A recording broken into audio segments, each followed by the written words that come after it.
seguimos con todos los presentes. Bueno, sí, mi nombre es Josefina Domínguez Álvarez Kioto. Intento no perder el lado de mi parte latinoamericana, porque estoy casada con un austriaco. Y sobre esas historias de la migración, ¿no? Cuando uno está como lidiando entre poder mantener su propio nombre o correr el riesgo de que te ven con tus hijas y al final de cuentas si no tenés ese mismo apellido ya no te identifican, porque además mi color habla por sí solo, ¿no? Entonces con un pasaporte hondureño la generalidad era que tenía que pagar siempre la migración durante estaba en Estados Unidos. Cuando decía ya no van a parar cuando cruzábamos una frontera como Eslovaquia o en algún lado cuando estábamos viajando, porque nadie ni siquiera sabía dónde podía quedar Honduras o qué era eso, ¿no? Además que al verte te dicen es un país de África, queda por algún lado ahí recóndito. Entonces, como siempre, como una búsqueda permanente de estarte autorreconociendo. Mis hijas son mucho más claras. Entonces, mi vivencia de la migratoria tiene mucho que ver desde mi piel, desde mi color de piel. También voy a tratar de ser estructurada, yo hablo mucho y me disperso, soy un poco inquieta en el pensamiento, pero algo relevante es el hecho también que parte de las reflexiones que yo he intentado desarrollar en los últimos años ha tenido que ver con el aspecto histórico, donde la historia o los elementos académicos no me daban la voz o la palabra para poder nombrar mi realidad y poderla nombrar, ¿no? Porque entonces pasaba en un proceso donde no tenía como la identificación de que no era coherente con el contexto o las vivencias que yo tenía o acontecía. Sí, soy historiadora, peleada un poco con la academia, con todas las disculpas, un poco relacionado con este mismo aspecto, muchas búsquedas también alrededor de cómo nombrar una realidad que todavía no ha sido nombrada. Y el otro aspecto es que cuando yo llego a desarrollar los estudios de la maestría en estudios de la mujer, la formación en historia, Honduras es un país de 8,5 millones de habitantes, que yo todavía hasta dudo de cómo van a estar el tema de las estadísticas y por el hecho de que en los últimos 20 años han muerto más de 70,000 personas en datos estadísticos formales, o sea, estadísticas oficiales, que tienen que ver, por ejemplo, 21,000 jóvenes estudiantes han muerto desde 2011 hasta el 2017. Y son como cifras que uno se dice, bueno, ¿cuándo se va a detener alguien también a revisar estos datos y poder revisar dónde estamos actualmente? Y Honduras el país llegó hasta el 2013, 2014 y 2016 como el país más violento del mundo, que para muchos hondureños es como una situación de mucho desconcierto, porque siempre se vivió como el país del oasis de paz, porque Honduras es el centro de Centroamérica y, como dicen, las bases estaban asentadas, las bases militares norteamericanas, cuando estaban desarrollándose movimientos revolucionarios de liberación en Nicaragua, en Guatemala, en El Salvador, y teníamos Cuba también arriba, y uno de los lugares más militarizados en Centroamérica es Honduras. Tiene 7 bases militares, nadie dice nada, o sea, también es como un proceso con mucho silenciamiento, y ese es un aspecto que también invisibiliza esa realidad y ese contexto para poderlo nombrar. Como historiadora, a mí me da pena ajena, y lo digo porque también faltan las herramientas para poder deconstruir y plantear una realidad actual de contexto. Uno de los aspectos que también es como muy complejo, cuando yo inicio los estudios de la carrera de historia, teníamos un 9% de población indígena y negra, que la población garífuna, que somos 2 grupos, los garífunas y los negros ingleses, y los que están fuera de la historia, los no nombrados, que son los que llegaron en el periodo colonial, en el periodo de esclavitud, que es como que no existieron. También hay un gran vacío de evidenciar las poblaciones negras del periodo de la colonia. Llegan las plantaciones bananeras a principios del siglo XX y se establecen y traen un grupo de haitianos y empiezan a trabajar en la construcción del ferrocarril y en la bananera, y se crea este sector de las poblaciones de habla inglesa, y a partir de 1797 son expulsados un grupo de negros indios que se le llaman indios caribes negros, que es un mestizaje de poblaciones indígenas arahuacas de la zona de Venezuela con cimarrones que en un barco negrero encalla en las costas de las Antillas y se establecen en San Vicente y se desarrolla un mestizaje de negros indios, y nosotros somos indios negros. Entonces también, nuevamente, cuando yo me quiero nombrar en algún momento, hace poco tuve una dinámica, yo también muy provocativamente, dijeron que hiciéramos un punto de que es una dinámica sobre el tema de identidad y preguntan quiénes han hecho estudios y se va midiendo qué niveles de beneficios se tienen socialmente, ¿no? Entonces, cuando preguntaron quiénes se consideran indios, y yo di mi paso enfrente, ¿verdad? Y me quedan viendo. No dijeron negros. Entonces, pero es que yo soy india. Entonces también es un poco como en el juego, pero es una identificación de temas de identidad que confronta el discurso que tenemos de las poblaciones negras. ¿Por qué indios caribes negros? Las mujeres indígenas garífunas, la parte arahuaca, mantienen y conserva su idioma, y las mujeres se hablan entre ellas con un idioma diferente al idioma que hablan los hombres. O sea, el pantalón o la camisa lo van a decir, lo van a nombrar las mujeres de una forma y los hombres de otra. Yo tengo un gran problema, aquí viene otra implicación de la migración, que yo no hablo garífuna. Entonces yo he sido como un poco discriminada y ando como arrastrando las penas, porque también implica que al no hablarlo, los garífunas te dicen, pero vos sos de la capital, te dicen, ¿no? Y como no habla garífuna, no me integran dentro de este sector, pero no tengo una identidad en la capital porque soy negra. Entonces hay como un ir arrastrando, como construyendo, como buscando cómo nombrar esas realidades que hasta el momento tampoco se nombran. Mi papá y mi mamá realizan un viaje también migratorio desde la costa norte de Honduras, no creo que ande un mapa por acá,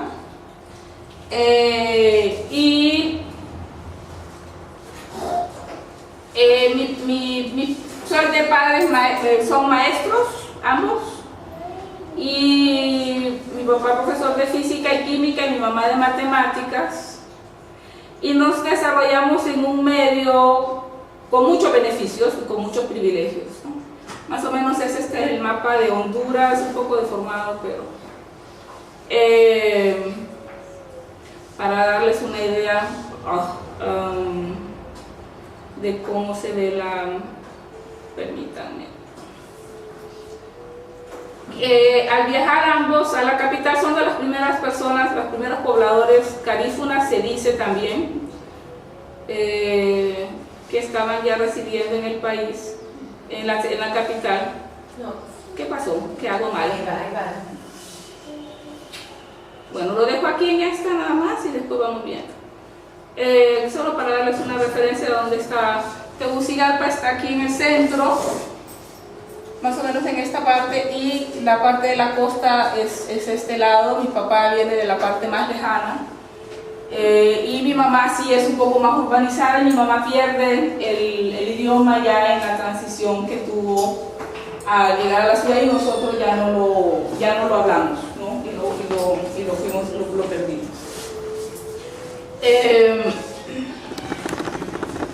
Como ustedes bien saben, actualmente son alrededor de 10.000, se dice oficialmente 7.000 migrantes salieron de Tegucigalpa, y según algunas referencias de Naciones Unidas son en aquel, por lo menos ya eran casi más de 10.000 a 12.000 que estaban cruzando y transitando el territorio. Esta es mi familia.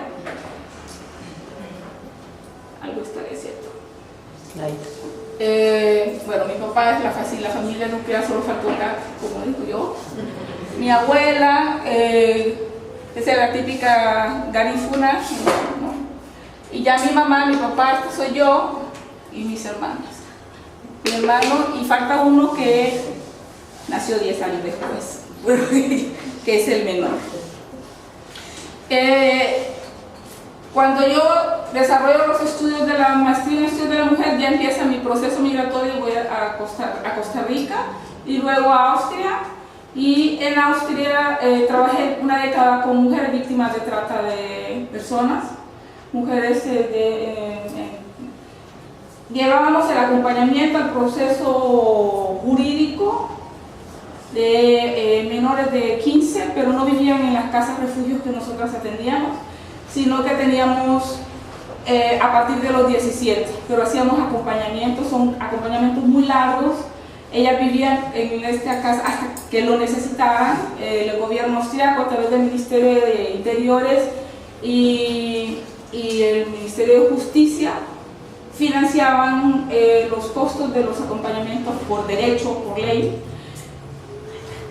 Y formaba parte de una organización de mujeres migrantes que, por cierto, fue configurada o fue formada por exiliadas políticas argentinas y chilenas. Y Cristina Boldi, que es de la zona de Santa Fe, tiene ya la organización 40 años, crearon este espacio político para acompañar el proceso de aprendizaje del alemán para inmigrantes, sobre todo exiliados, el acompañamiento afectivo, emotivo, de integración en el país, pero fueron creciendo hasta que tienen 3 programas muy fuertes, que uno es de formación para acompañamiento para trabajadoras sexuales y uno de trata de personas, porque hace aproximadamente 18 años hubo una gran oleada de inmigrantes dominicanas que fueron tratadas y empezaron a encontrarse casos muy violentos, que sea en hospitales donde llegaban completamente, bueno, muchas quedaban con parálisis físicas, realmente casos muy violentos. Yo llevé un par de acompañamientos de ese tipo, ¿no? Qué decir, para poder liberarse de un cautiverio de maltrato, o sea, de violencia, de agresión de 2 días. Uno de los casos que yo acompañé por 6 años se tiró de un 3er piso y ya estaba ella, le quebraron las costillas, los pómulos, bueno, o sea, llegó en un estado, pero como no hablan el idioma, no tienen documentos, entonces buscan quienes hacen la traducción y ahí se dieron cuenta de que no tenían documentos y empezaron a identificar los casos y hacer el acompañamiento de las víctimas de trata. Muchas latinoamericanas, somos un grupo, bueno, yo ya no estoy, ¿verdad? Pero siempre sigue siendo mi familia política, por decirlo. Llego a Austria y estamos siempre en contacto, donde te das cuenta que hace falta, o sea, que era urgente un acompañamiento en el aprendizaje del idioma, en la integración al contexto, el manejo de los documentos. Ahí es donde yo tuve una gran conciencia directa de mi situación como migrante, además privilegiada. Pero en primer lugar, porque además era discriminada porque pasaba por nigeriana, por prostituta, no te podías parar en una esquina para tomar porque te preguntaban cuánto, ¿verdad? Pasaron muchos procesos que yo también llegué a Colombia y a mí, como digo yo, Colombia me abrazó y me obligó a detenerme, porque no pude integrarme a trabajar en lo que yo hacía, que era el manejo de asesoramiento psicosocial para víctimas. Y al no encontrar trabajo, empecé a leer el tema sobre lo que es violencia sexual, hice algunos acompañamientos con víctimas de violencia sexual en el marco de la guerra, muy fuertes también, porque son víctimas que son revictimizadas y han pasado por todos los actores, violentadas por la FARC, por el Estado, por paramilitares, entonces son realmente con un nivel de impacto muy fuerte. Yo entré en una revictimización y dije yo, bueno, aquí me toca detenerme y irme a hacer mi terapia, o sea, volver a la psiquiatría, al diván. Nosotros recibimos siempre un acompañamiento psicoterapéutico, eso es parte de nuestra salud mental, y entonces dije, bueno, ya toca otra vez, y ahí surge ese libro. En ese proceso que empiezo a reflexionar con conciencia este tema de la migración y que no me daba la voz cómo nombrar esa realidad y darme cuenta de mi ser negra india. O sea, no es que crean que ya lo tenía como de mucha conciencia, ha sido un proceso que ha llevado bastante tiempo. Eso es un poco como el contexto en el que yo me he desarrollado, y quiero citarles yo empecé a desarrollar talleres y hubieron varios participantes, y una de las participantes de ese taller comentó un aspecto que les voy a leer. De ese libro surge una metodología de trabajo que yo le llamo trabajo de reconstrucción de memoria del cuerpo. ¿Por qué? Porque hablamos sobre las heridas colectivas. Yo siempre señalaba que tenía algo que me dolía, pero no tenía la cicatriz para mostrarlo, ¿no? Eso de decir, es como, y uno de los casos que yo trabajé durante esos 9 meses fue un caso de acoso sexual por parte de mi cuñado. Entonces era como ventilar los silencios y lo que no se dice y lo que podés nombrar, ¿no? A nivel, no solamente a nivel de la familia, yo lo extiendo a veces también hasta a nivel de la política.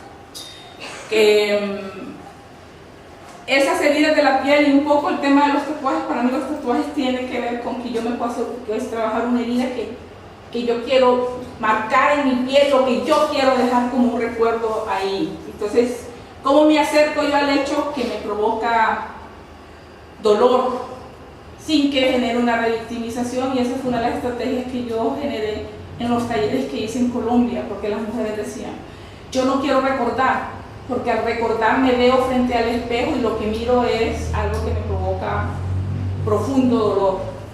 Entonces decía yo, ¿cómo? Digo, y me quedé, pero pensando cómo hago, cómo lo trabajo. Hay ciertas estrategias metodológicas de acompañamiento en crisis de intervención con que uno puede acercarse a las personas afectadas, porque siempre estaba en mucho riesgo. Nosotros tenemos un acompañamiento de emergencia de 24 horas, donde se te llamaba la policía criminal, porque acompañamos desde que había una liberación o había un acompañamiento de una víctima, estábamos sentadas ahí a la par, acompañando el proceso de la toma de declaraciones. Entonces tenía como mucha información como para cómo nombrarla, pero mi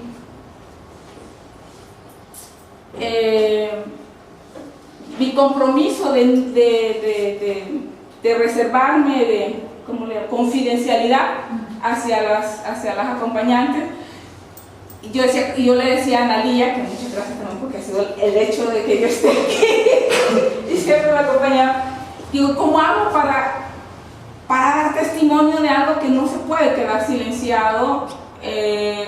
Y me decía para mí hacer literatura, yo apenas, digo yo, para mí es casi como una misión imposible, y fui como pensando en una solución, y por eso hice como Frida Kahlo, ¿no? Me pinto a mí misma, que es lo que mejor conozco. Y empecé en ese mismo proceso de trabajar esos espacios. Y vuelvo al tema de las mujeres que acompañaba, cómo se acerca al hecho que te provoca dolor, y generaba animales de poder, ¿no? Que era como decir, para mí mi animal de poder es el colibrí. Es como hacer una disociación del hecho que me provoca violencia a través de una representación y para poder empezar a nombrar. Y el otro aspecto es el aspecto resiliente, cómo sobrevivía a ese hecho. Y en los talleres lo que hacíamos era pintar los cuerpos, por eso estaba el colibrí ahí, como pueden ver.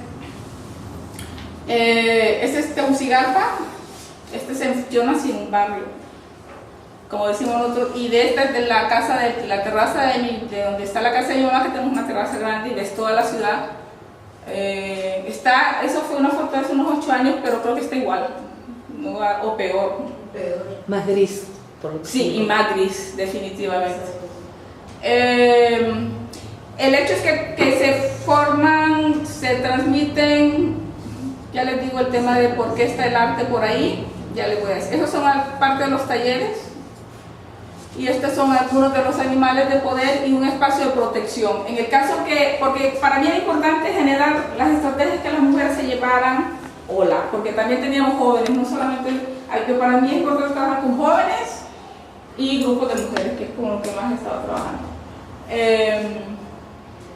En el caso de una crisis, ¿dónde voy yo y me refugio en el caso que me pase algo, ¿no? Entonces era como volver a ese espacio, un espacio de poder, y ella escribe y esta es una casa que tengo adentro de mi mente, dice ella. Desarrollamos esos talleres y estos son como los que quiero mostrar, estos son.